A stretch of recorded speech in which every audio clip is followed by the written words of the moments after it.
Okay. Yeah. All right, so I will call the Master Plan Implementation Committee's June 26th meeting to order at 7:04. And I didn't put on the agenda, but we're joined today by Cheyenne Frazier, our new Assistant Director of Planning and Community Development. Welcome. So she was at the forum. I think many of you might have there, but I wanted to make sure for this meeting that I acknowledged her. So hi, Cheyenne. Hi, everybody. Hi. I don't want to put you on the spot, but if you want to just do a brief introduction of yourself, so that maybe folks who are watching can get to learn a little bit more about you. Thank you. Sure. So my name's Cheyenne. I was born and raised in Southern California, and I moved out to Boston about 4 years ago to start law school, which I graduated last May. And, you know, in the meantime, I was doing commercial real estate, residential real estate, and now I'm in planning. So that's a little bit about me. Great, thank you. Well, we all welcome you to Milton, and we look forward to working with you on this committee in particular. Okay, so our next meeting dates we have for July 15th and August 12th. I have a question. That's pretty close to when we have this meeting. I mean, it's not that many weeks. I'm just wondering, sometimes some committees in the summer might take a July or an August off. Just wondering what the thoughts are from people to take 1 month off. I just was thinking about holding them in terms of if we need to make any decisions about whether we're going to engage a consultant or anything like that. So I don't think we need long meetings. But if we could, and we could cancel if we feel like there's no decision that needs to be made. So would that be, We'll have the agenda acceptable? ahead of time. Yeah. If we need to. yeah, so, sorry that this material came out late, but with my, and forum just before it. Vacation. Hi, Elaine. Hi, Elaine. Just give you Elaine, we were just saying that we have meeting dates July 15th and August 12th. Roxanne asked if we need to have both of those. And I thought we should just hold them on our calendars in the event that we need to make decisions, whether we engage in consultants or if there's anything else that, you know, help move things along. I know that for the report, we talked about not having our individual work ready in draft form until after the summer, but I still think that makes sense. So really, yeah, so this really will just be if there's related to the parking and library needs, if there's any, you know, further development, because we only have so many months, you know, with respect to that. So Tabor, does that sound good to you? Sorry, what were the dates again? July 15th and August 12th. So I won't In be my here. calendar. Sorry, awesome, Tabor, thank you. I won't be here physically present August 12th. I'll be on vacation. But if something is really necessary, I'll be able Okay. to soon. Yeah, you know, August, I know last year we didn't have a meeting, and if we don't need it this year, you know, we'll cancel it, but if we could just keep those penciled in. Okay, I may be away July 15th. all right, I assume that we're in summer, we're gonna have some people who will be here, so I think that's fine. Unless we lose a quorum, then we'll obviously either cancel or postpone. All right, approval of the meeting minutes from the May 13th meeting. Did everyone have a chance to look at those? Yeah. Okay, so does anybody have any changes? Okay. Okay, then, I'll take a motion to approve the minutes. I'll make the motion to approve the minutes from Second. 13. All right, and since we have one on Zoom, we'll do roll call. Elaine, Yes. Roxanne, Yes. Dick, Regina, Yes. and Tabor, Yes. and Jared, yes. All right, next we have, citizens speak. Looks like we have one non-committee or staff member here. Mr. Corey, would you like to speak during citizen speak? I think you can unmute yourself if you would like to speak.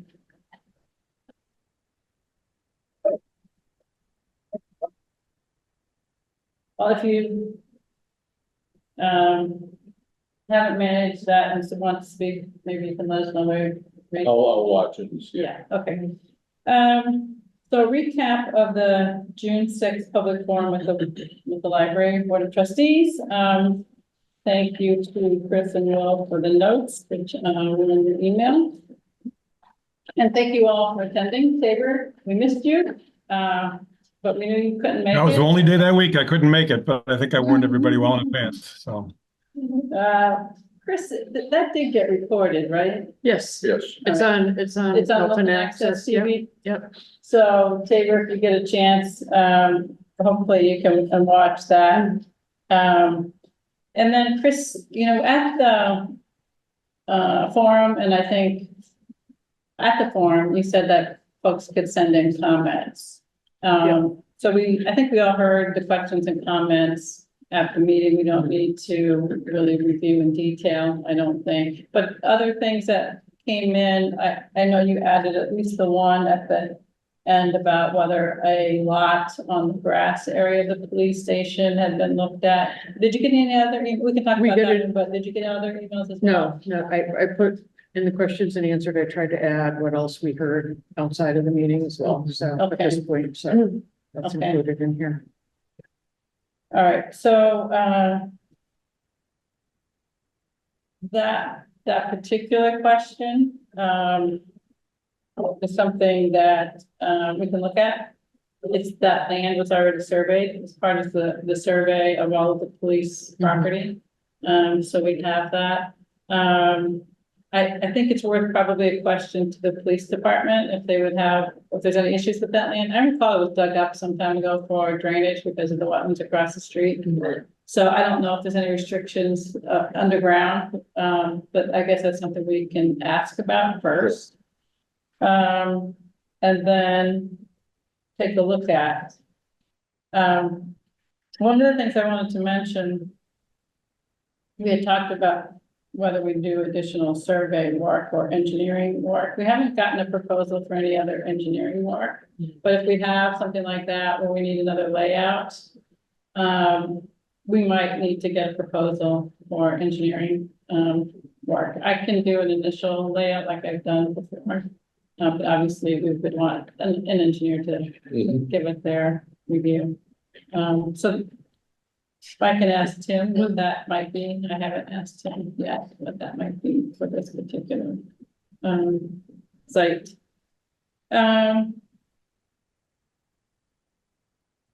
Any other sort of observations or thoughts that members have from the forum outside of what Chris put together? I think there was a question, and I'm a little confused about this, about the option of parking on Reedsdale Road. And going back a long time ago, you could park on Reedsdale Road, and someone said you couldn't segregate some parking spaces there because it's a state road. And I'm wondering what's the difference between that section from Canton Ave to Reedsdale down, almost down to the hospital, vis-a-vis the difference of, because Brook Road, where there's blocked off parking on both sides, up on, across from St. Mary's of the Hills and the town field.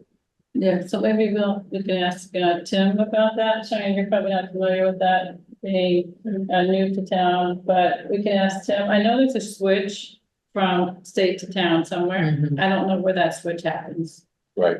So we should find that out.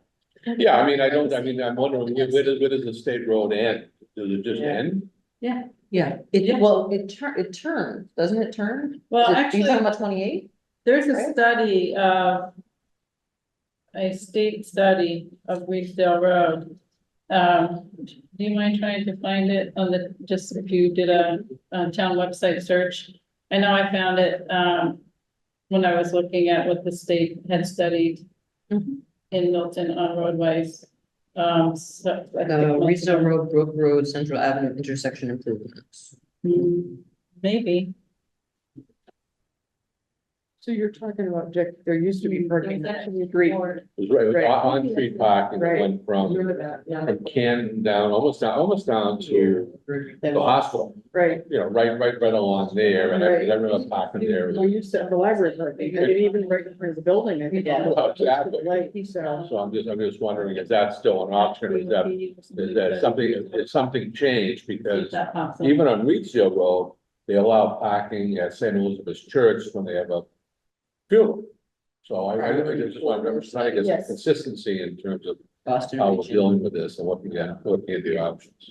And there used to be the parking, right? Remember when the children? Yes, so The area changes, is down on that's what Reedsdale. happens. It But doesn't that was change part of it, that just building. changes Street, so. That was part of our lot. But there was parking. along. There was parking there, but when Yeah. they expanded the Yeah. building, they took away that spot, Yeah. so there wasn't, so that parking was not. And there wasn't, it now, to work at State Reedsdale. No, I'm not talking about, if you're coming down Canton, it's right on Reedsdale, heading down towards Right? Randolph Avenue, Right. Okay, for a stretch going Like, there's a right at corner the, here. almost, not right, Yeah, now but at the That was corner, down to the, down to the old Yeah, there was, hospital, the right, old yeah, hospital, but there's the Yeah. entrance, there was no parking. Yeah, so. And so that's that's parking then. that way, so it said to me when I got out. Way back then, the town engineer was like, no, Okay, to state. but is that all? Can't change it. I think we And just, that's what we did look like was all the wetland driving. yeah, I just want to be consistent, if we're saying that, you know, the town engineer is saying that we can't do it, Yeah. but they allow the people to do that on Greenfield Road.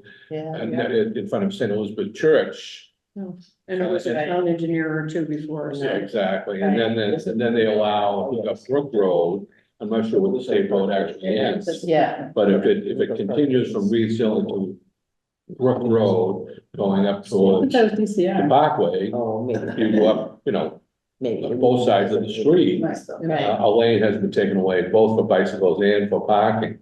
I'm just wondering to make sure that we're gonna do this thing, take a look at everything and then Can you just back send out of it. All right, so Regina found the report.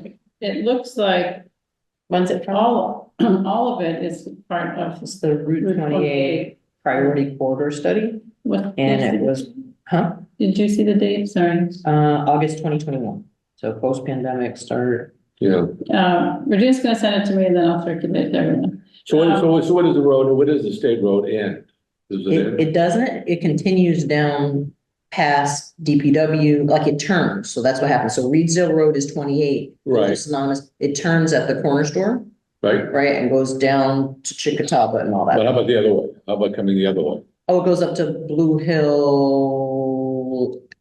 No, it's Neponset at that point, I think, right? Does it go up to Blue Hill Parkway? Yes. Yeah. according to this. Okay, so that's what I'm getting at, see, if you go up, if you keep on going, I thought it may have gone down to Central Avenue, but it wouldn't. Mhm. But if you keep on going straight, and so there's an inconsistency here, because if you know that right in front of St. Mary's of the Hills, you have a combination bike lane and parking, Yeah, right? but And no the- wetlands. No, but on the other side of the street, you also have, Mhm. you've lost a lane both ways. So Yeah. I was saying, what I'm bringing up is the way it had been in the past, you used to be able to, as an option, and only an option, is that you were able to park on the right-hand side, going down Reedsdale Road, heading down towards St. Elizabeth's Church. So it was only 2 lanes at that point Yeah. before? Well, there was, Yeah, Did they change that with the library reconstruct or? no, I don't think so, because I mean, you think about Further it. back? Is if you're coming down, even if you have 2 lanes coming down and Yeah. someone is going to be taking a right and someone is going straight or some variation, you know, you have the five-way intersection, then it's not gonna really affect anybody because you're coming down and you're just going around, but you don't need that other lane, Right. right? So when did that change? That's a don't know. really good question. And I don't remember if it was 2 lanes, Yeah. but there was parking, just like there was on Canton, there was parking on the street on Reedsdale. Right, I think their priority study probably is going to show a bike lane, but let's ask. Historically. Let's ask. well, yeah, I don't know if you can, I don't know if we can't figure out to do both. Now, I have no problem with a bike at all. Mhm. But having said that, I mean, you have to figure out what's a priority. Is it a priority parking for the library? Is it a priority for bike lane? Right? And what would we want to support if we Well, could it- support one? Could it be, Both? no. Could it be labeled as parking for the library or would it just be by proximity? It would just be parking. Right? So if you wanted to park there, if you wanted, you know, So I guess Right. the first, point of contact for that would be the, town engineer. That's way is in And Canada. then- Sorry, Tabor? Go ahead, Tabor, I'm sorry. Like the way it is on Canton, I think he said. Tabor, you're frozen. In time. there you Okay, so, his eyes are moving ever so slightly. Yes. Very serious. He should freeze in a smile or a state. go. Just wave to us. All right, so let's have a conversation with the. It's not Tabor, it's AI. There you go. It's not too bad at all. The town engineer, Chris, do you want to do that, or do you want us to do that? I'm happy to help anything. Okay, So, yeah, I'll call. Okay. Find Yeah, out. I'd be curious as to how many spots could be available if that was an option. Yeah. And if it's not an option, I just want a better answer than it's a state road to be consistent with other things we've done, depending on what we wanted to do. Right, and when it changed, I'd like to know it. I So, kind of remember it being there. I've lived in town like 26 years, and we took my kids when they were young to the library store, or in the old library, what was expanded.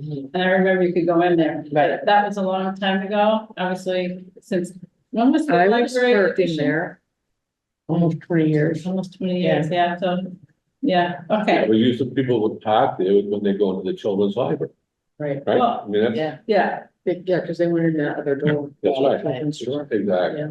Well, we all agreed that, we need to, review all options, and so that's all on the grass area. Sure. And,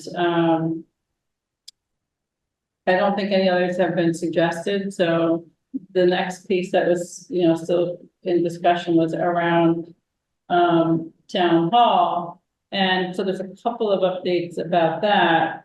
Tim solicited a proposal for a survey.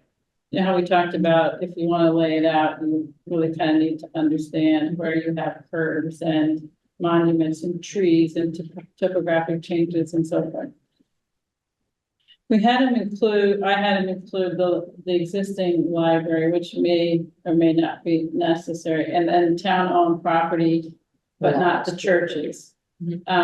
Including, council on aging, because if that parking were to be used, you need to think about the connections, but I didn't have them include the parking lot. So we might, The chemical plant. yeah, the park space, the new fire station, because that's really, it's recorded in an aerial photography in a website called Nearmap that, Alan Bishop, our GIS specialist, had provided me access to as a planning board member. And so that's in the presentation at the forum. You saw that the new fire station was in those aerial maps, and that's how I got that. Because if you go to like Google Maps or some Bing map, you won't find a new fire station anywhere. Anyway, $26,500 to do that survey. I'm sorry, what? I know, it's a lot of money, right? With topography and utilities included. So before we think about having that kind of an expenditure, I think it's worth trying to see what we can do with that GIS mapping. So I met with the fire chief. I've met with Chase Berkeley and Tom McCarthy, and we walked around a little bit. So the first thing is at the fire station, their construction vehicles are not supposed to be parking in the spots around there, but they are. And so the final, what it should be really a good time to sort of look at this will be towards like the middle to end of August. That's when they anticipate, they'll have a better idea. The lot that's in the fire station behind them, that's for their employees, the fire Right. station employees. But there are spots along the side, a few in the front. And then we talked with both the fire chief and the other two people, I mentioned Chase and Tom, and we looked at right here at Town Hall. So we looked at the straightaway, like, how The the exit, yeah. circulation, and the thought was that could be done. Chase had suggested we move the curbing in a little bit closer to the rock on this side, but you could probably get 7 or 8 spaces, he thought there. So into the town green? So if you're pulling out right here, Yeah, when you pull out, the left is the gazebo, right? yeah.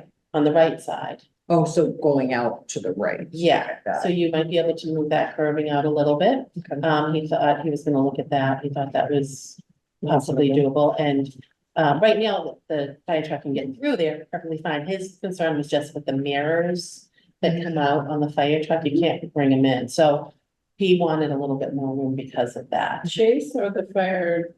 Fire chief, that we were all together, so I meant like it was a one-time meeting for all of them. So that was one thing. The other thing is if you, if you're, let's see. Do they know where the property line is in terms of how far you can move the curb and have parking? Cause it's church property is there.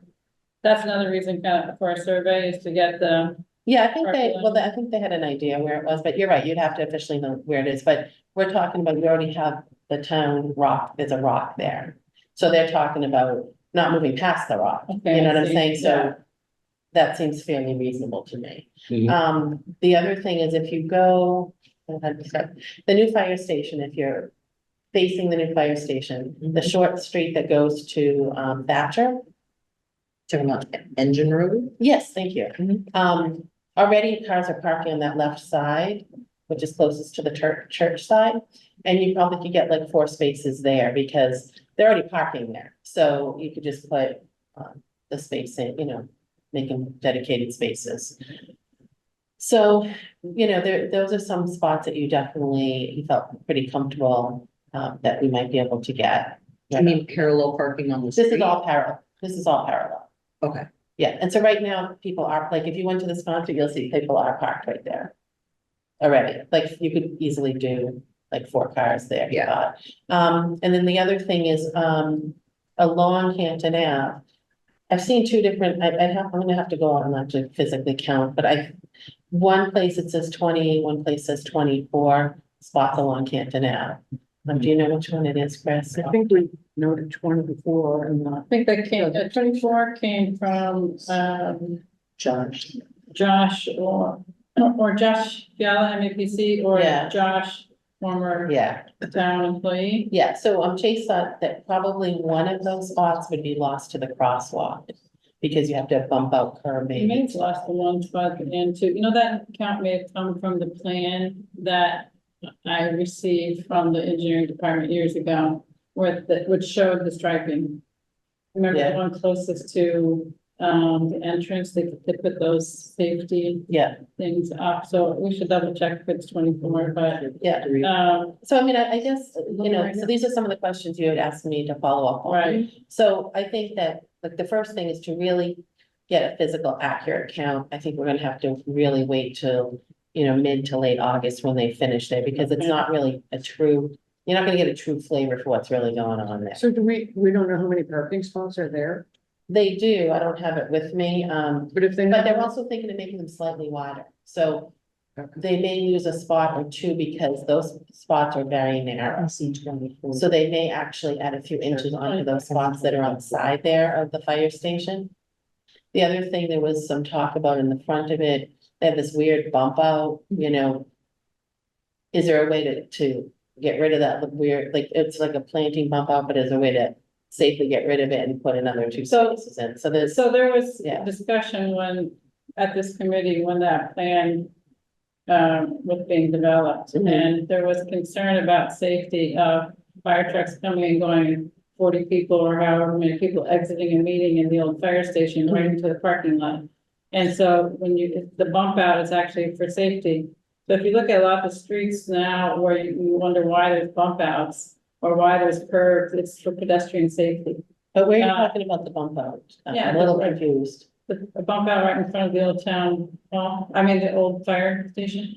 Yeah, so that there's like if you're facing it, there's a bump out, but it was gonna be like, there's like 2 spots, the bump out and like another 2 spots. Yeah, because Versus there's 6 handicap, spots. there's handicap spaces Right. there, there's a change in topography. Yeah, I just remember when we reviewed this. yeah, And then this interest in having safety concern of having a lot of people spill out into a parking lot that's also an exit from a fire station, mhm. which is where the fire trucks have to go. So the bump out pass has as a well. function, is what you're saying.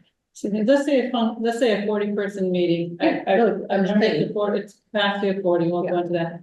40-person meeting, and as that meeting, people are spilling out, there's a 911 call and the fire truck goes out, you can't, it's Can't a see. safety Yeah. concern to have all that many people in a parking So lot. it's a function of bump out, it's not just cosmetic. Yeah, Yeah. that's my recollection for that. Yeah, so I think that was just one other, possible possibility, and to your point, maybe it is or it isn't, right? So, I think that was the other thing. As far as meetings, I know you had asked, like, how often the chief was gonna have all these regional meetings, I think you had asked that. Mhm. He thought maybe once, twice a year max, like, Mhm. he didn't think it was a big deal. Mhm. It might be, they might have people from town hall have a meeting over there and they walk over, for instance. So it might be a spot that they have a joint meeting with like a bunch of departments.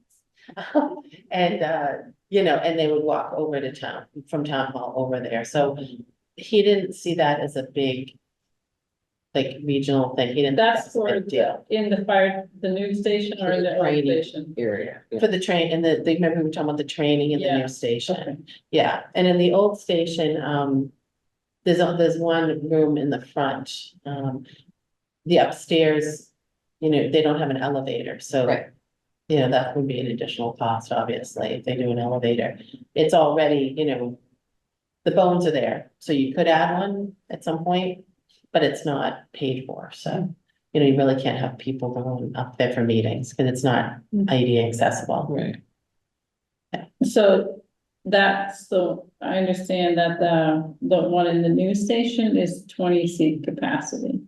Is that did you talk about? Yeah, capacity with that? Unfortunately, I ran out today and I didn't bring that. I do have the numbers though, but they're not that big. I mean, I think one's 20 to 24 and one is like a conference room like this Mhm.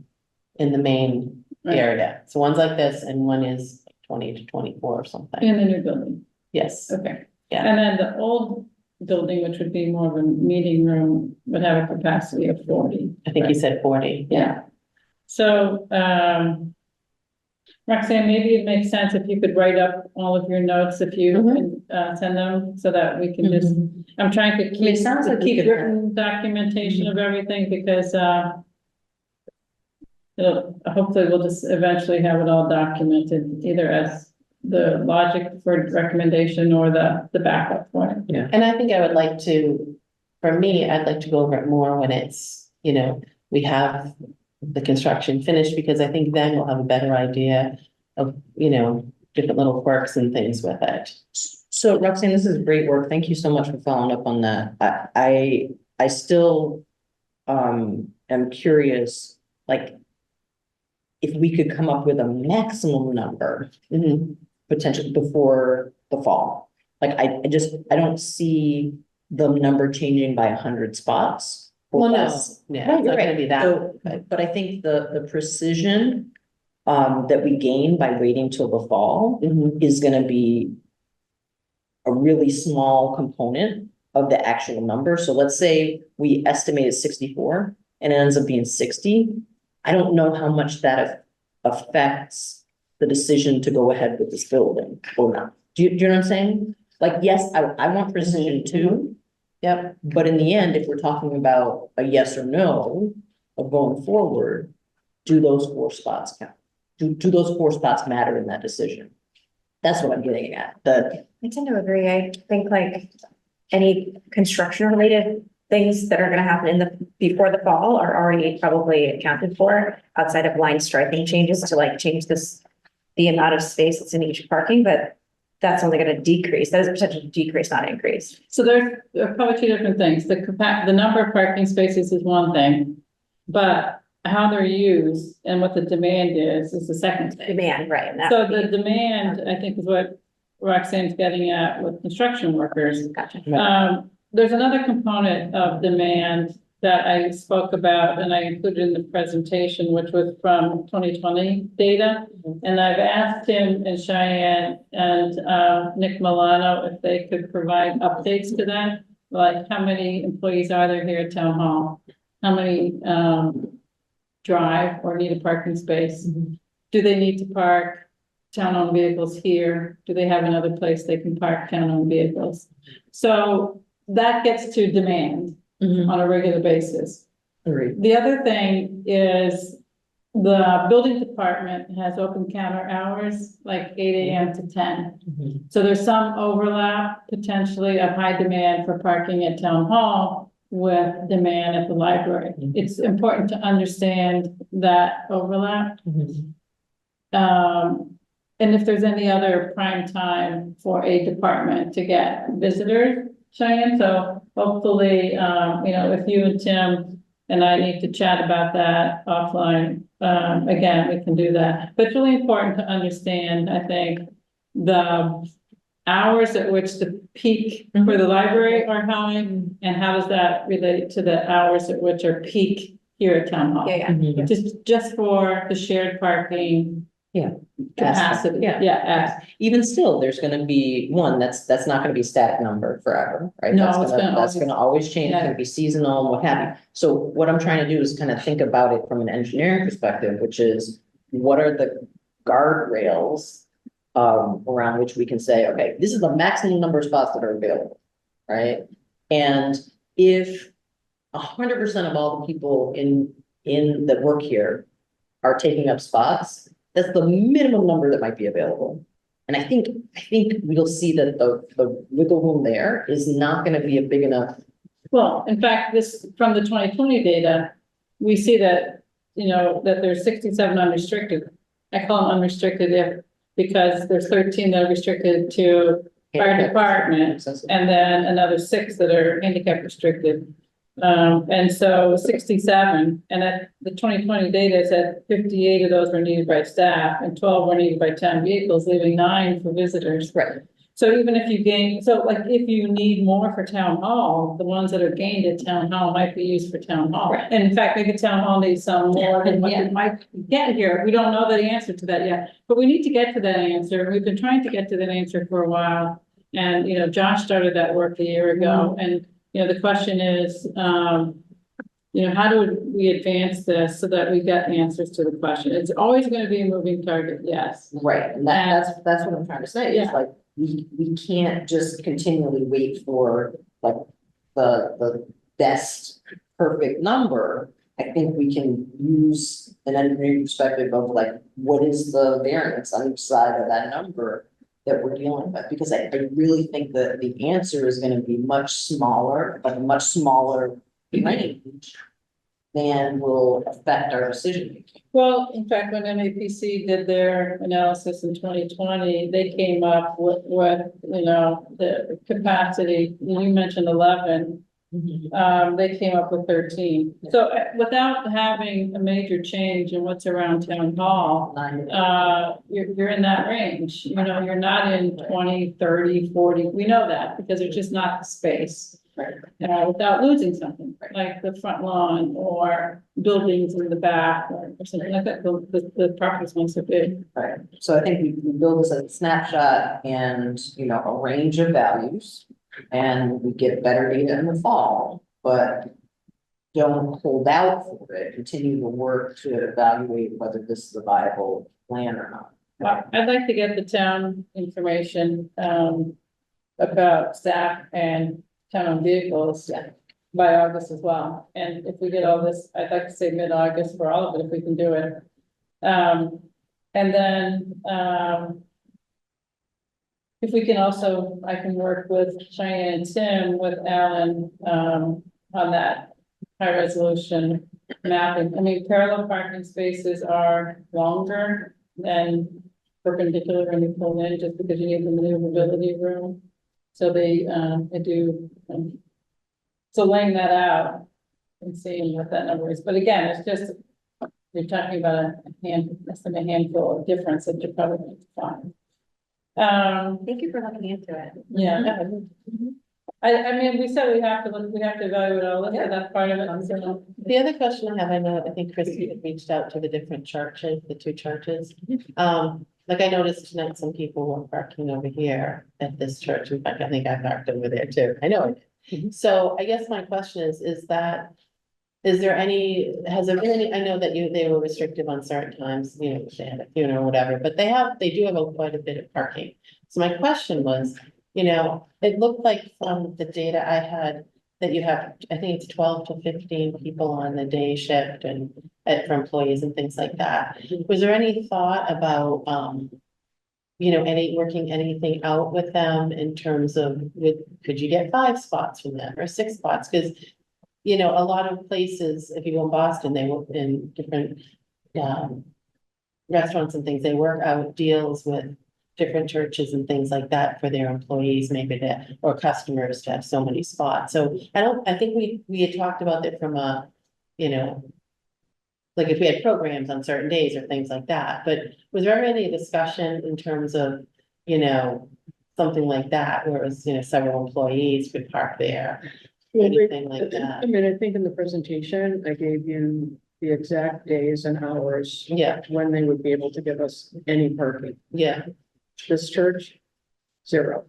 Mhm, They're totally leased from 7:30 to 5:30. mhm. So there's nothing we can use during the day. Yeah. And, I think, this was number 30. The other church was only available in the afternoons. Yeah. So there's no employee options at all. They agree for that. How many spots are there at the Council of Aging? Monday through Friday after 12:30 is the only possible times at this church. I know I got that, I remember that, I just wanted to get it on. Saturday after 12 Yeah. and Sunday after 4. So Sunday's really not gonna do anything for us unless it's a program. Saturday, again, a lot of our programs, if we have them, are in the mornings. Yeah. So it's really if we do afternoon programs, and the Yeah. afternoon programs aren't really popular until the evening, which. And programs at all, like you're right, would have to be negotiated each time we did one. Was there, I think, one. And as far as Sorry. negotiating like a spot or 2 for an employee to Yeah. drive over there and park there. Yeah. And then, One of the things that I think that would be helpful is put a matrix together. Here's the parking location, here's the number of parking spaces, here's a schedule that is available, and map that against what the need is. And because we've been, actually, you know, we've been thinking about some of these spaces and asking about some of these alternatives for a while. And I think until we get a rating system or kind of something that puts it together, you can see, all right, this one, you know, meets these criteria and this one doesn't, you know, I think that's a beneficial way to evaluate. All right, I got a couple of questions. The first is, how many spaces are there at the Council of Aging? And if you can hand that back over, I Yeah. can tell you, can you Okay. pass it back over? I don't know if it's on here, but Yeah. I just counted. It's on here too. Okay. Somewhere. But do you think the Council on Aging spots are practical in that, will anybody use them? I mean, from the library? Well, It's such a long walk. I guess if you need a spot, you know, if that's your option, maybe. I don't know. Or maybe some of the people that are at town How people hall. work at Town Hall. they Town might- Hall, I can see, yeah, for sure. And that frees up other spots too. Right. I mean, you have to be looking at everything, right?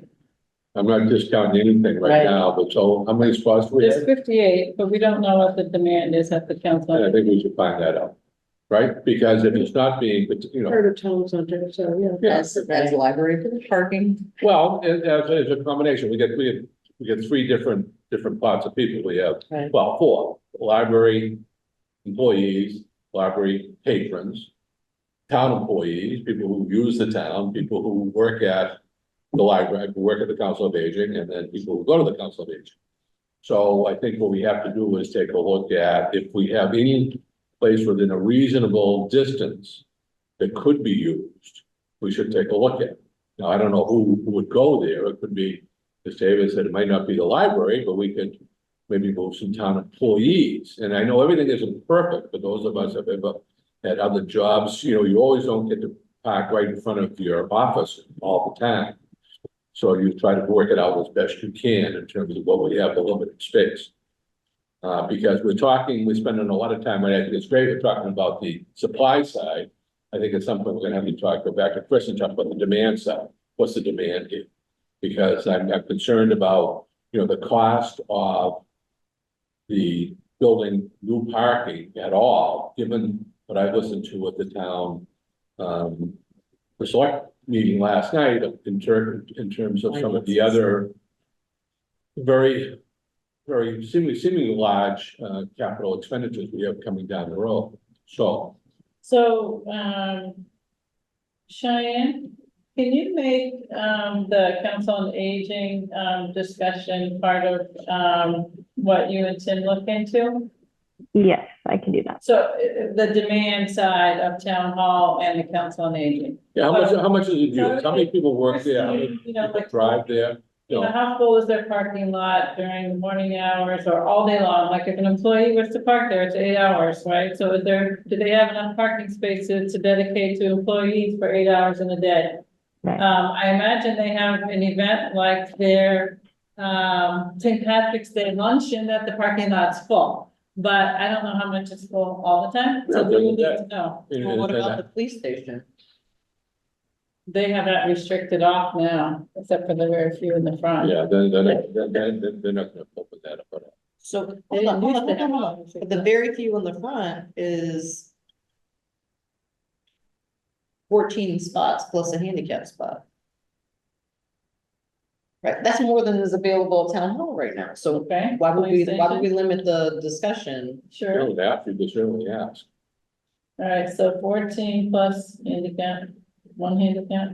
I think the other thing that's, I don't know if we're really talking about this, but. The turnover in spots, because, people, when they're coming to town hall, for instance. Like to your point, Cheryl, maybe they're coming in for the building department, or maybe they're coming to pick up a permit at a different time, so they're. How long are they actually sitting in the spots? And even our employees, not all of these town employees are sitting there for 8 hours. They're out, on the road too. So I think we have to have a better sense of that, because we can't just assume, we have to know a little bit about the patterns on that too. So Cheyenne, when, Allison Quinn, so she was in your position before, Josh. She did a survey to the departments in town hall and she provided a schedule then. And some departments, I think it was like the clerk's office said they were kind of evenly distributed throughout the day and some like. The building department, because of their open counter, was more concentrated and like the tax collector had. So if you could just kind of find out from the department's parks, like. How often do they have visitors? Is it spread throughout the day?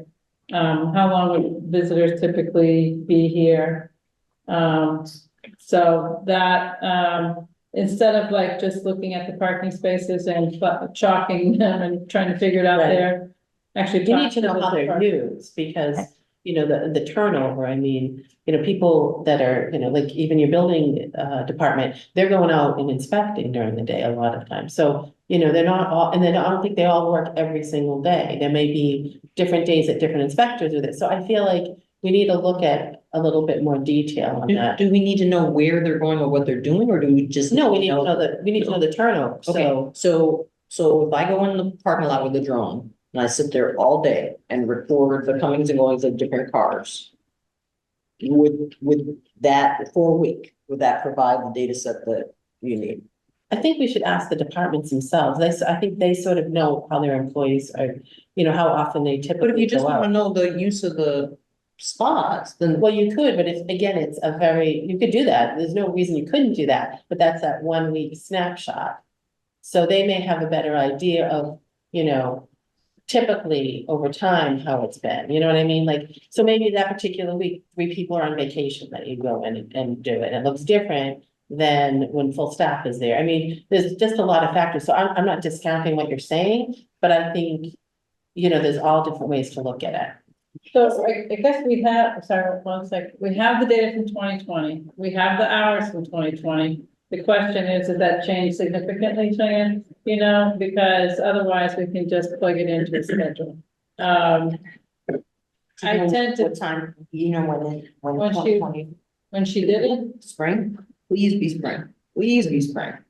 I don't know that, I don't She know. left, so. Yeah, I don't know when it is, that's why I just think it's worth an update. Yeah. It was COVID time and it was like, I think she asked the question pre-COVID, if, you know, because COVID was so different. So I think it's worth the update.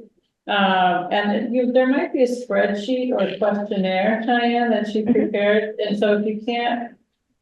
I know I've heard from Josh that somehow when people turn over, like computers are wiped, they're clean. So if you don't find the Drives. the documents, contact me, since I have documents. Here's it all. for 10 years. There some. I've got this Dropbox that's very full. I probably do of too, but I don't know stuff. where it is. All right. Sure. If it's all not in right, the, if it's not in a server, I'm sure we could make a new survey and send that out to people so you can get responses. Yeah, so if we could like give the departments like a deadline to fill it out, you know, that's important that we get the information. And it's an average, you know, we're not gonna expect them to be 100% accurate, no way. Like, don't make them feel like you're gonna have to ask everybody and count everyone. But like the library knows that most of their employees don't live in town and they mostly come by car. And if we have the same at town hall, how many live in town? How many get here in a mode other than a car? Like I know Tim, is one who doesn't come by car, but there's probably not too many like Tim, honestly. So, that I think is just gonna help us quite a bit. So that's the demand side of town hall. We've talked about alternative, Reedsdale and grass at the police station. Would you suggest talking? Do you want me to do the police too, or? Sure. Or do we want, Meaning asking how often those spots are used? Well, we said, first of all, to talk about the drainage issues on the police. Yeah, side, yeah. on that spot, but I would think. the yeah, maybe- analysis would have. yeah, Sharon, maybe you can ask about the police station as well. They don't want to give any specifics. You and Tim, and if, you know, again, we need to chat after this meeting about all of this, I'm happy to do that. But basically, like, are there restrictions to the grass area? Like if it was a parking lot was put there, do they see a problem from their operation point of view to have a public lot there? Are those 14 spaces in front an option to be used by town police or town vehicles? Like, it seems to me if there's 12 spaces for town-owned vehicles up here, why can't those be moved to the police station? But, you know, so that sort of thing, you understand what we're trying to get at, right? Yes, I understand. Okay, excellent. So I think that covers those topics. Then as far as, continuing to advance due diligence on whether we do something across the street. I sent you all, this document, which has a lot of, information, I'd say. So I know you didn't have much time for it, so we can talk about it at the next meeting. I'm going to continue to try and get more information, a little more due diligence. And part of that, I think, is going to be talking with a couple of developers in Milton who have experience with public-private kinds of development, just to see, you know, what they think, right, before we go to some kind of expression, request for expression of interest, just to get some informal feedback, like we did in Milton Village, where I spoke to a couple of developers. Does that make sense for that piece of it? Do you have developers in mind? I have Matt Zoller in mind. He looked at, Milton Village for us, and I know he does some public-private partnership kinds of projects where he responds to public RFPs. And I was thinking of, Ralph Parent, who's also a Milton resident, who does that kind of thing as well.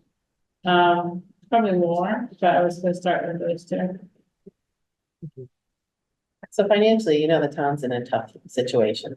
You know, That's the whole And idea about and there's the, a lot of capital needs, you know, this is one of them, but there are a lot of needs right now, so. I'm totally aware of that. Yeah. That's one of the We're reasons not why looking I to put brought, this out this year. It's one of the reasons why. I wouldn't brought up even the go public there. Private This- partnership. You know, it's a way to think about getting, it paid for, or at least partially paid for. And I think if you read through that document, you'll see that that's what's happened in some places. I don't know if it's gonna work here, but why aren't we thinking outside the box for ways to finance or to get a public investment? All the options. That's one of the exploring all the options ideas. So I know it's a big expense otherwise, you know, to build parking, and And have it just be funded just by have the it be Yeah. funded I by mean, the the town. foundation would raise up again if we had a plan, I mean, I do think, like we did for the new renovation. yeah, but I do also wonder, you know, whenever we're going to take any parcel of land that we're gonna, you know, cut and put things on. I mean, there was a mixed review with people that showed up at the library thing about that with taking the trees. 27 people, I'm sorry? the 27 people. Well, the people that showed up, yeah, I Yeah, mean, yeah, yeah, it was- I don't know if it's how many people. Okay, so I mean, I think there was a mixed review on that, whether or not, you know, we should be doing that. I do wanna know though, in terms of things like that, and I think I brought this up before, like maybe some of the program in the meantime could go out to some of the locations. I know the library does do that, the program, but I'm thinking children's programming, you know, going out to the Milton Arts Center, maybe having some kind of a program one day a week through there or Parking something there? like that. But there's a lot of people that walk there. Mm-hmm. So in that area, there are a lot of people that walk. And if we're talking, we want people to walk and so forth. There are people that walk in that area, a lot of young families. You know, I think we just need to explore other options as I well. mean, I can have Will ask that, but I Yeah. think I answered that in the questions and answers, because Yeah. that was brought up. So the library is currently servicing many places outside of Dublin. Yeah, Many otherwise, places. yes. We only have a small number of employees. Mhm. The new library was renovated so that we could utilize a small number of employees to serve. Right. The reason we closed the Kidder was because of the maintenance of the building, the ongoing upgrades, and in order to have another library there, which was the only use that was approved by the will, we would need more staff. Mhm. We can't even fill the last staff that we've been trying to get since 2017 in the budget. So to think that we're gonna be able to take the library, get money from the town to fund more librarians, to go out to do programs elsewhere is just, it's not doable with the current staff level that we have. So, Because how we going to expand the programs? If we're having a hard time filling spots. The Yeah. program, like if it was we could make some of the programs bigger because we have the keys room, but we don't have the parking, so the people can't show up. So what Will could do is 9 to 11 morning programs, you could do 2 morning, more morning programs or double them up. There's a children's librarian already there, there's an assistant librarian there, there's other librarians, many of the librarians that, we've been changing the staffing model and Will has, so that one librarian doesn't only do reference. They have multiple jobs, so the teen librarian can fill in for other things, but leaving the building leaves a vacancy for when they have to fill for other things. So we have adequate staffing right now. We have, in the well, we're library. short-staffed, and we have been since 2017. We've asked every year for 2 staff. We finally got 1. Right, so if we expand the parking and the part of the justification is to expand the programming. It also needs adding staffing. No, not necessarily, because it's programming and also use of the library, so one of the other reasons that Well, we can't. if you're short staffed right now, and we're adding programs, you don't need additional staff. For some things, we will not. But what I'm saying is some of the other reasons to get the libraries underutilized is for town meetings. We turn away a lot of people. Yeah, We but don't that- require staff for that, so that's not a So the staff. town meetings, I think that's a different piece as far as I'm concerned. I'm just trying to take a look at the library, what the library is supposed to do. And the staffing and the amount of space that you have and what you need. And I think that as we get into this. This discussion, and I think it's a good discussion as to other things we can do, whether it be affordable housing or just general housing, whether it be a cafe or other things. I think when we go to town meeting, the idea is you've been trying to get additional parking for, since 2016, does that sound right? Or is that- As soon as the library was built. Okay, so it wasn't, the parking wasn't sufficient when that library was built, okay? And so since 2016 to 2024 was 8 years, and you're struggling trying to expand that right now. I'm trying to figure out if there's a true need for the library, and I agree with it. I will support that. What I have a problem with as we try to get into other things right now, I think it's just gonna confuse the matters for a lot of people, given some of the fiscal constraints, notwithstanding the opportunities of getting a public-private partnership. But what I know a little bit about this stuff, having dealt with it for about 25 years, that usually the tax benefits coming from some of these public partnerships are really not sufficient to take care of the cost of doing what you're doing. Yeah, some of the, I was reading is, it's a source. It's not the only source, it's a source. So, instead of raising 5 million, you have to raise 2. Or I'm just throwing out numbers, but it's just, it's not like you're gonna get it for free. No, you won't get it for free. But we can apply for grants and other things. And Right. Let's say it's affordable housing, right? Right. There's CPA money for that. I see the CPA money, but I also see when you took a look at some of the proposals from affordable housing developers, and usually the tax benefit back to the town isn't as significant as you might think. Yeah, so there's you could do market rate housing and you get, right now, this is not tax generating land, right? So because this town only, we don't get any tax revenue, right? So just let's just say a tax generating revenue source. I mean, one other thing, like another example I read was that, that the town or city in one other location leased the parking from the private entity that built something on the You have to property. do all these things. So, There's a lot of ways of doing it. Yeah, so that it's not like you have to spend the 5 million at all. What you have to do is figure out how much the land is worth, and in return, obviously, if you want a high price for the land, then you're going to need more development on it. But Right. if it's a low price for the land, you can maybe set what the use is, like affordable housing. And if there's, as I've heard, that the infrastructure, including parking with respect to affordable housing, can be included in the low-income housing tax credit funded amount. And so, that would help pay for those spaces, so maybe then the library, so there's options, I don't have all the options at the. No, I'm not saying you do or anyone does. Yeah. I'm thinking one of the things I want to get to is that we're asking Cheyenne and others to do some work in terms of the actual supply, the potential supply that we all talked about up to this point. I think what I want to get once again from Chris is that what is, what is the demand? Well, I mean, is it 100 spaces? Is that what we're looking at? Are we looking at a program we need 25 spaces for a new program, which would be, what, $2 million at $80,000 a spot? I mean, I think that to bring this thing and with a fruitful end game to the town meeting, we're gonna have to come up with something pretty creative, given some of the concerns I've heard from people relative to some of the expenses. I'll just give you this. I just heard a number last night. I almost fell off my chair that we're talking about a potential new school. And, I can do the debt service in my head. That's about $7 million a year. Okay, for the town of Milton. And we still have Over some 40 years. over 40 years, yeah. So, Yeah, I so, haven't, it's about $500,000 a year for 10 years, for $10 million. So you can extrapolate it out to 15 years and you get an idea. So the number's gonna be between $5 million and $100 million and $7.5 million at $150 million.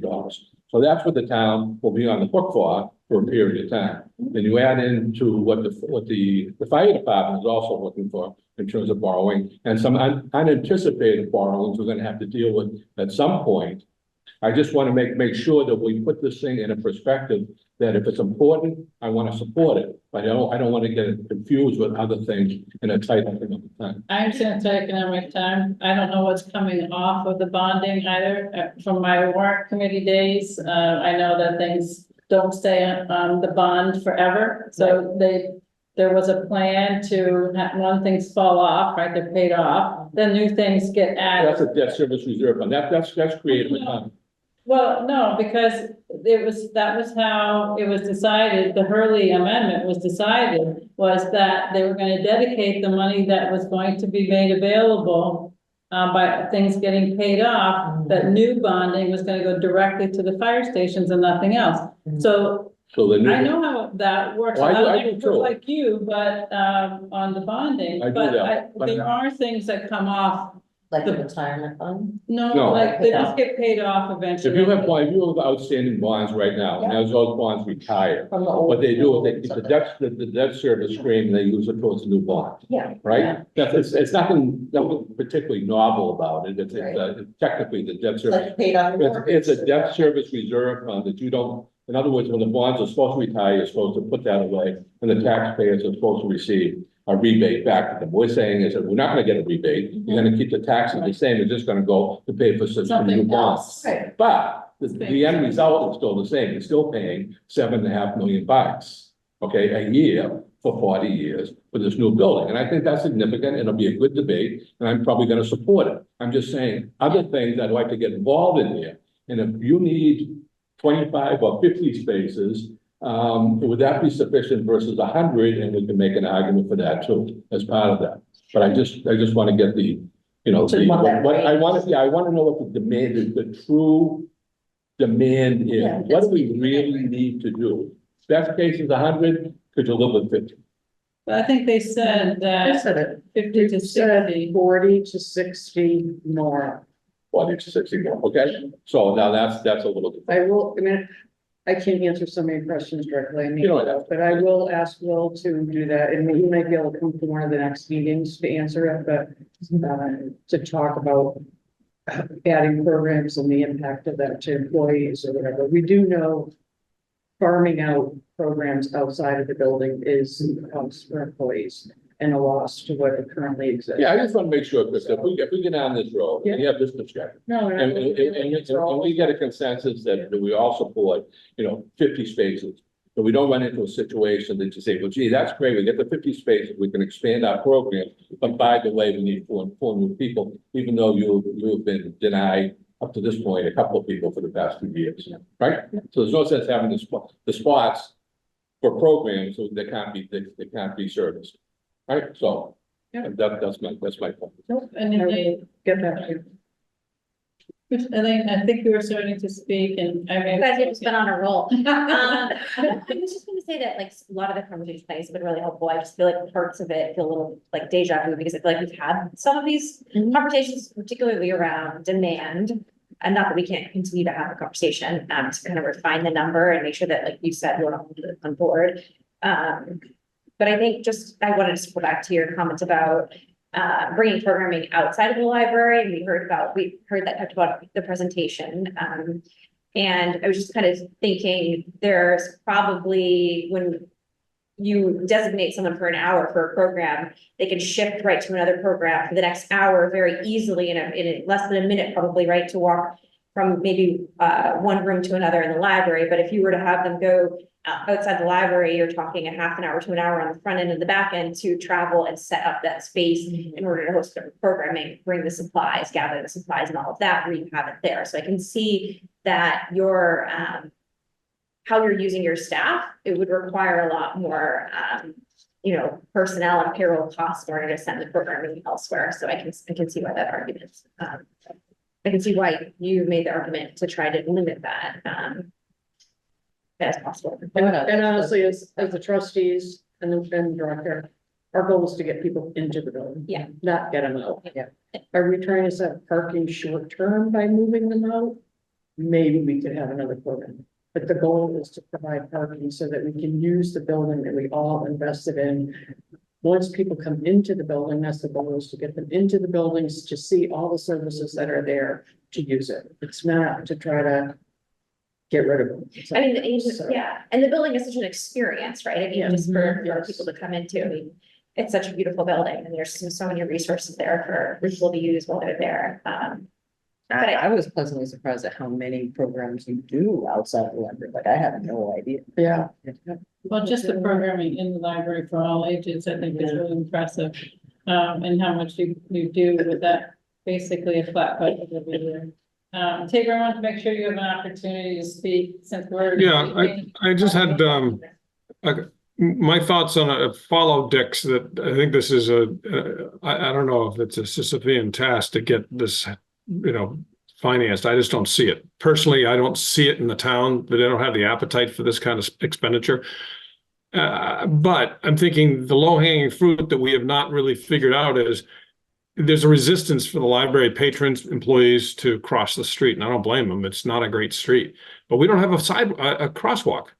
And the crosswalk is like the only thing to get them across the street. And otherwise, they're not going to use it no matter how many spaces we find over there. And the kids that are crossing the street already aren't going to use it.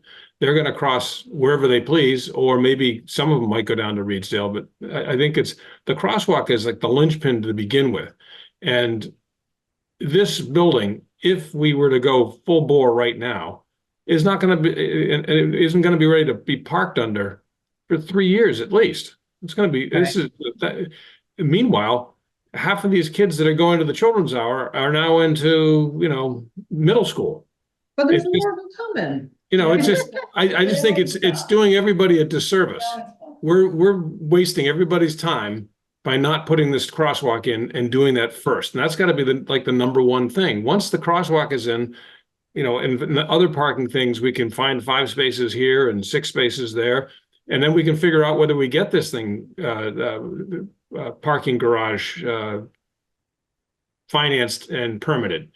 But I do think this is going to be very difficult. To that point, can I just ask Roxanne if Chase gave you a timeline for the crosswalk? He didn't, but he clearly said it's going in because, he described it and he said that, like I told you, they're gonna lose 1 space probably on Canton Ave because you have to have the Right. bump out. So it's definitely going in. I'm so sorry. And he showed me where that was. So I'll have to Yeah. pin him down on it a little bit. I mean, he didn't give me, I think But we're not talking 3 years. oh, no, it's already designed and ready to go, Regina. And it's fun. Yeah. No, I'm Yeah, I'm no. asking. like- No, I'm just telling you, it's already designed and So like ready a to go. year? It's probably a couple of months. I hope I mean, it's this I think it's really pretty soon. Yeah, so if you could. That- find That was my understanding. So when Yeah, Paper said yeah. that, I was like, hold on, wait. Yeah. I didn't miss it. I didn't attend the meeting, so I wasn't aware that this was in 3 months. I wasn't aware that had been approved. Yeah, oh, it was Yeah, it's already in the works. I actually I wondered if it had gone out to bid. I mean, the way he made it sound like it's definitely gonna be soon. Yeah, I thought it was definitely in the Yeah. works. I just don't know Thank goodness. the time. If we can confirm the time, I think that would be helpful because, I think you're right, Tabor, outside of whether we're able to do a project across the street or not, the crosswalk is still an important feature. So, I think having clarity on the schedule for that would be helpful. Yes, Elaine? No, I'm just going to agree that with Tabor, I think having a phased approach is really important and smart, like the starting of the crosswalk. Love the idea of adding spaces, depending on a few other things that we need to figure out, but to town hall that you had looked into, potential for 6 to 7. Really like the idea of moving the town of vehicles over to the police station if they have an appetite for that. But I think and also looking into doing, because any type of project is gonna take a long time. And so it's an immediate need. And I think all of these are really feasible, potential options that we can do in the short term. And the reason for continuing to look at the public-private partnership is I think we just need to know if it's an option, if it's a reasonable option or not. Because then if you're looking at purely raising money or debt exclusion, that's a totally different proposition. So I do think, I'd like to at least agree that the next step would be my conversations with some folks and see, what that feedback leads to. I had another question for Chris. So with the programming, how many children do you have in is it a maximum of like 25? I mean, the 25 for any program? No, they're not registered anymore. They used to do registrations, but they don't. So what happens if, like, Yeah, 50 kids that show up for a program. So I guess my question is, I'm trying to get a sense of like, you have one person with how many, like, what's the maximum number of kids you would have in a program? You know what I mean? I'm trying to understand that. I can't answer that. Yeah. They've moved some of the programs from the children's room upstairs down to the keys room because it's way bigger, so that they have a lot more space to be able to do that. Yeah, so I'm just trying to But get they a sense stopped of that, yeah. registering it. They used to register like 25 or Yeah. 30 kids because of the parking, and now they just, I'm pretty sure what Will has done now is they don't limit it anymore. You show up, if you make it for the 9 o'clock, great. If you don't, you can wait for the next one at 10 or 10:30, or you can go home. Or you can't find a place to park, so you don't come in at all. So if you, I guess my question is, you have 50 people that show up. Do you, and you have one person running the program. You know, I'm trying to get it, like, if you have, you know, a lot of people that show up for a particular program and you're in the keys room or whatever. How do you manage that staff wise? Or do you say we cap it at this, there's a bunch of 4-year-olds, we can have 50 4-year-olds in a program. Parents though, right? Yeah, I mean, it depends on what program it is. So the Okay, morning that's my programs during the question. week are usually like music, so there's usually one person doing books and music. So that person can service 20 or 50 or whatever. And all the parents or grandparents are up there with the kids, Okay. so there's no limit to what you can have in Okay. there. Other programs where they need crafts, or they have That's what I'm something, they have a thinking, yeah. number of employees that have to be there, or the number, and then they would limit those kind of, so they're not all unlimited. So the Just slots that talking you, about the younger kids. yeah, so the slots that you're trying to open up are for what age group and what? I know you said like the 10 to 11 timeframe, is that still correct? So the morning, he would like to double the number of morning programs he does.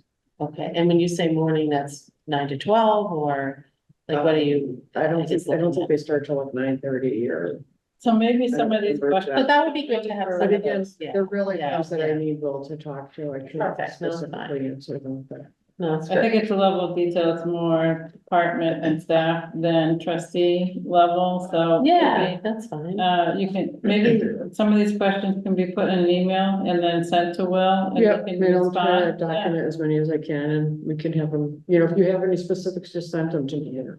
So, Sure. you know, and you too, Dick, I think you had some specific. I said, to a degree, yeah, I will, I can do that. You know, nothing. Yeah, Will has, you know, and you saw from at the public forum, you know, He's doing a book group he's tonight, got a lot of thoughts about. and this offsite thing. book group. All right, thanks for answering as many Yeah, as you thank can you. and taking Thank such you. good notes, Chris, appreciate. The effort that you and Will put into the presentation too and forum, so I think it was, a good start in terms of getting public feedback. And then maybe something this fall after the summer when people are back from doing all their summer activities. So I think we've covered pretty well what I think. Does anybody else think of next step, suggestions before our next meeting? No, okay, so, I said item 6, just gonna be a standing item on the agenda, but I don't anticipate we have any discussion of that tonight. Hopefully, everybody looked in the meeting notes, the draft and their assignments and can start thinking about it. Should we start, if we're drafting something, should we put it in the drive or email it, or how? I'm not sure how. Yeah, that's a good, Like how much, is there- input other people can have into it, or if we should use Microsoft Word. yeah, it's a good point. So maybe, can everybody use Microsoft Word? Yeah. All right, and I think we can organize font and spacing, I mean, Yeah, later. all that kind of formatting later, but if we all use the same software, that'd be helpful. And I think for the, maybe we should have a shared drive, so Cheyenne, I know that it's been shared with everyone before, not everyone has had an easy time accessing that shared OneDrive. So maybe you can resend a link. I know that the spreadsheet is in it, and I don't know if everyone wants to take a look at the spreadsheet. I think we talked about that the last meeting, for everyone to maybe like review that spreadsheet just to see where we might need to have any more touch points with staff or other boards and committees. And one was, I was thinking about was the Historic District Study Committee, because we had suggested, before town meeting that they do some more work. And so I was gonna reach out to them and see if they wanted to come back in and have any discussion with us. But if there's anybody like that, before we finalize that we wanna invite back in, based on the sections that everybody is, assigned, let me know, and we can get that on the agenda. Sure, what are you expecting in terms of length of the individual reports? Is it?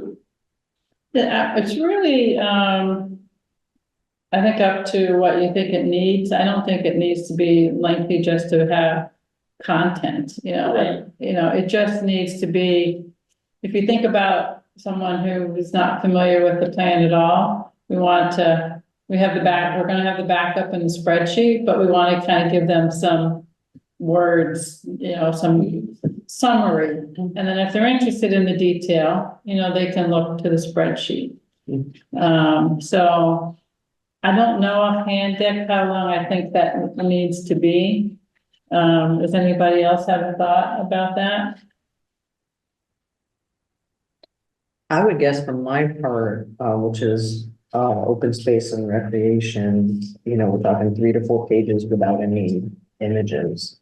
And so I add images on the back of 3 or 4 pages, but that's a rough estimate off the top of my head based on, I think, Commissioner Daley presented for maybe 40 minutes. And so I think summarizing that's about what it would take for me. Well, open space, recreation and resources is a pretty I big. mean, I don't want to turn this into a blue book exercise. We have to fill out the blue book. I did it enough. But I'm thinking about in terms of, do we really want someone to read this, or are we just doing it as something we're supposed to do? I guess that's the point to me. I mean, we could make this thing as interesting or as in-depth as we want to, but I think if we keep it probably to no more than 4 pages. I know you like to write. I can tell.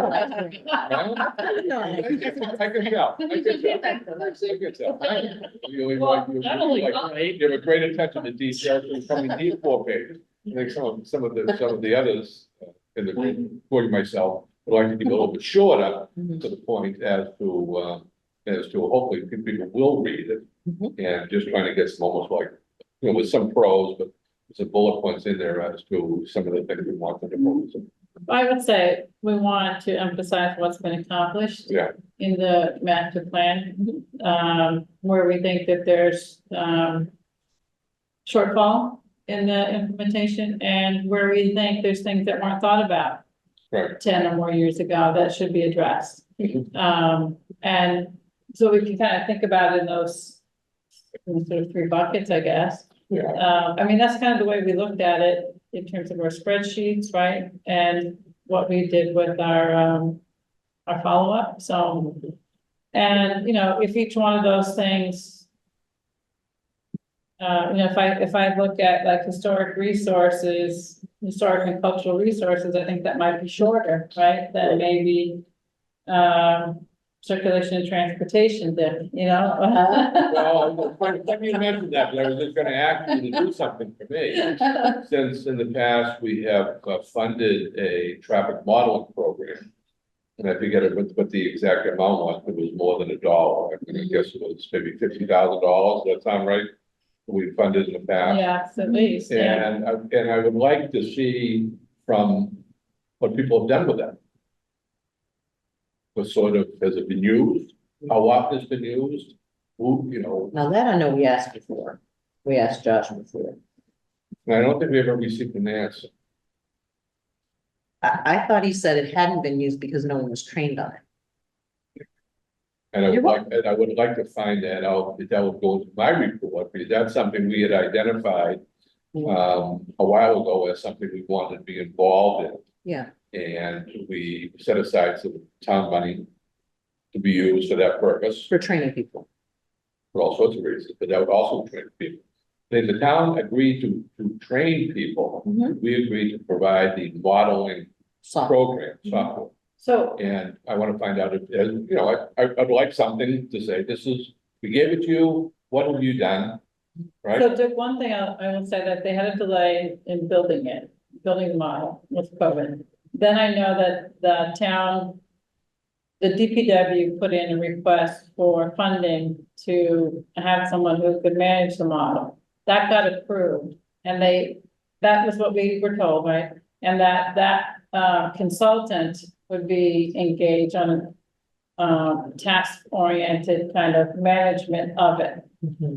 What's happened with that since then, I don't know, Dick, but that's what we should ask him. I think we should, and I think that would be something that I would ask, not being a member of this committee, by saying, you know, what did we spend money on? And it sounded like a good idea, it hasn't been used, and if it hasn't been used, why hasn't it been? Well, and just so you know, on the planning board, I asked that it gets used on projects. Like I say, can you plug in 440 Granite Ave into that model to see? What the traffic.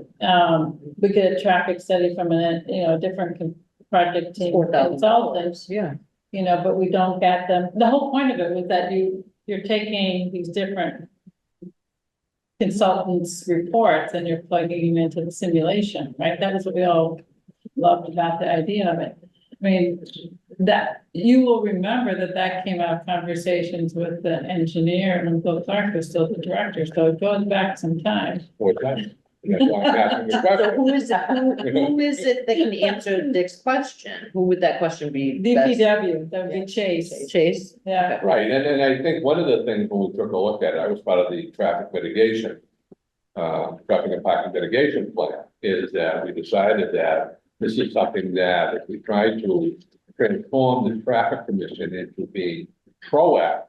Yeah. As to be reactive, so they didn't have to wait for someone to come in and ask for you to take a look at 440 Granite Avenue. They could say, there's a problem here, let's plug it in and see what it looks like. Well, remember, we all talked about just pop in one way and restricted hours, and you don't have any analysis when it No. goes to the neighboring street. It just happened to be that those neighbors came in and talked to the traffic commission. Exactly. So I don't know if the traffic commission is using it, they should be. And that's one of the things we'll be talking about in the near future. Because there's been a lot of that now. Well, Yes, I mean. Yeah. before I came to this meeting, it took me 35 minutes to go from my house to East Walton Square. Okay, and I could walk it in 8 minutes, Where do you live? in the corner of Brook Road and Pleasant Street. It's also like. 35 minutes. 35 Oh, just to try and- Because the Yeah. traffic. So, Yeah. having said all, I said, no, it's a lot of, You do stuff afraid going. of the rain, you wanna walk? Nice try, but no, but it was something that has been a lingering problem, and I think it has to be addressed at some point. It's gonna be part of my push, or my dissertation, I guess, in terms of. Yeah. In terms of report, because I think it's one of those issues that it doesn't get better on its own, and it's, and if it isn't an issue, then let's say it's not an issue. If it is an issue, let's deal with it. And we've tried, it was in the master plan, we've tried to deal with it, we actually put money for it. We made some recommendations, It was 85,000 by them. hey, well, thank you very much, it's even better, okay? I knew it was, but I just said 50, so but the idea is that I said either we're gonna deal with it or not gonna deal with it, that's one of those gonna be, I think it's gonna be one of those concerns going into future master plans. Right, and so if we gave $85,000 and it hasn't been used, I'd also like to know what's happening with the bike pedestrian There master you go. plan. Yeah. If any of that's getting worked Would on, that be Chase as well? yeah, I think if you're done with parking, I mean. yeah. you gotta get out of there, Chris, now. I mean, I love your meetings and you. There you go, look at that, see you. I'm tired, I'm really tired. Thanks, guys. You had a good trip. I did, thank you. Follow up with Chase on any of these? I I mean, mean, I'm happy to do that. Yeah, Good. if you, So the bike since pedestrian. you're already gonna master plan. follow up with him on the crosswalk schedule. Yes. So give me a list, so the crosswalk schedule. The traffic model, has it been used? Yeah. Yeah. Who's and- paying for it? Exactly, so the traffic commission using it when looking at these hour restrictions on one lanes. And then status of the bike ped master plan. Yeah, I mean, that's, Okay, we funded. I mean, that was a Mhm. jointly funded with MAPC grant, but we funded the rest of it, yeah. We also, I mean, we funded the East Milton, we did the matching fund again for the East Milton zoning, which the planning board's working on, but if the committee would like an update, since it's our funding that we use, you know, I can ask. Well, anytime we spend money, we should have have money, it's in our budget, and we Yeah. say, this is what we did with the money.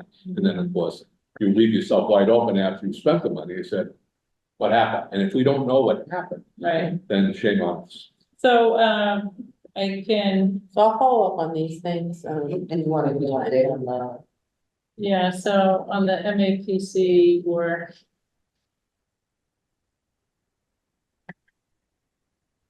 I can And see the next Roxanne? time. yeah, One of those questions that we did discuss at one point, and I think came up at that meeting at the library, was the trees that have to be cut down to make this. Is there anything special about those trees? Should we have anybody look at them? Do it? I mean, where? on tree Pete warden? Jackson addressed that ahead of the meeting, so it's in the FAQs. He Right. said that that parcel has very few very few mature oak trees or maples, and that most of the ones that are there are 16 to 20 inches in diameter. So they're not 6 to 8. Right. sorry, 16 to 20, I thought it said 16 to 20. 16 to 20 inches, right. Right? I see that part, and I'm just wondering, do we need an arborist or anybody official than a resident who says they know what Yeah, to? so. that was The, brought up at the meeting. I know that one of the trustees did ask that question. Right, and we weren't gonna hire an arborist to do it if we had a negative proof of concept that this wasn't gonna go forward. Right. We didn't want to spend the money, but we thought that Pete Jackson's knowledge was at least a starting point. yeah, it is in here also that if, And there's only half a dozen of trees of that Yeah. diameter. yeah, so it was, suggested that an arborist would come and sort of as the next, Next step, as the yeah. next step if we continue to. Yeah, and I don't think I that's don't think we're there yet, though. a deal breaker, you know, if it does happen, Roxanne and I just participated in a meeting down at Milton Landing, and we're talking about I think it was the park down there, Right. that's owned by the town. Yeah, And the fellow, I think his last name was McKay, was talking about McKay, Scott McKay had come in and said they had actually went out and ended up getting, I think it was CPC money. Yeah. To go out and have an arborist take a look at those, 4 or 5 good trees and one not so good tree, but at least they had that information. Yeah. So, you wanna take some of the objections off the table. If you Right, really that's what I'm want to. getting at. Yeah. So I mean, it's just, if there's a problem doing it, then let's know what the problem is, as opposed to spending a lot of time on this and say, well, see, now you can't do it because of the special Right, species of the tree. the cockaded woodpeckers that. Yeah, I know. or some Yeah, nonsense. I don't need that. We no, don't- and the other thing is I think I identified that the new crosswalk, location, we might have to adjust the position on the property because of the entry exit. Yeah, And so if it shifts, it could shift the tree. So, which trees are impacted. And right now we have it set back 45 feet from the front so that you could have trees in the front. But if it was decided to move that forward, move it, whether it's not 45 feet, maybe that changes the tree. Right. So it's really kind of a moving target still. I'm just wondering, Cheryl, if you've had a discussion at the planning board about this? Because I'd like to see that you do bring this to your colleagues there. Maybe at this even beginning stages to get a sense of, questions that they might have, or, because this would be a development if we went forward with something like that. The interesting thing is I was out here the other day looking at everything, and there's actually a sign over there that says Tree City USA yeah. right in front of that property. Yeah. So, I mean, I do think, you just want to keep everybody sort of. Yeah. Is that the irony of it? Yes. Yeah, that is the kind of that it was I noticed described as, it there, it was described as a decrepit, like deteriorating woods, and that's where the sign is. Well, I did Yeah. have a conversation with Meredith before the forum, and, I said I'd be happy to bring it to the planning board when she wanted to put it on the agenda. Yeah. Okay, so then maybe we should So, you ask know, them, have give an update on that. yeah, so whenever, Yeah. she fits that in. And she was. at the She's been forum, right? trained, yes, she was. She- Yeah. She'd been, I think at one point she had committee updates on an agenda and it didn't get done at that meeting, and I think it didn't make it onto the next agenda, so, you know, Well, but, that's good. They're in the loop. Right. Yeah. yeah, and, they were made aware of, I think Maggie was Yeah. there too. Maggie? Yeah, yeah. Yeah, so, I was taken back by the amount of discussion about the trees, quite frankly. I thought that was interesting. For a little while, and then, I had to leave. from one Okay, who's, I had to leave. Too much free talk, but I mean, I think it's since it is such an issue for so many people, at some point, that's gonna be something that we're gonna have to deal with. Someone's gonna have to do. yeah, I mean, the other thing is, I mean, can they be replaced somewhere else, the grass lot at the police station or somewhere, Mhm. Whatever. you know? Yeah, and if I they're, a mean, lot of them were 1 inch to 2 inch diameter trees, which is really easy to replace, so. and yeah, I mean, I'm not an expert on the trees to know whether that's a valuable tree or not. I mean. to Come on, check- Cheryl, catch up, will you, please? Talk to me about that parking. All right, I will entertain a motion to adjourn. Welcome to adjourn. Second. Second. Third. All right, for Cheyenne, the motion was made by Dick, seconded by Regina for. Oh, no. Gina made the motion. All right, sorry. Catching. Tabor, Aye. Elaine, Hi. Roxanne. Yes. Dick, Yes. Regina, Aye. and Chair, yes. Thank you. All right, everyone. thank you. Bye, Shannon. Bye, Tabor. Bye. Thank you. Have a good night. Back to the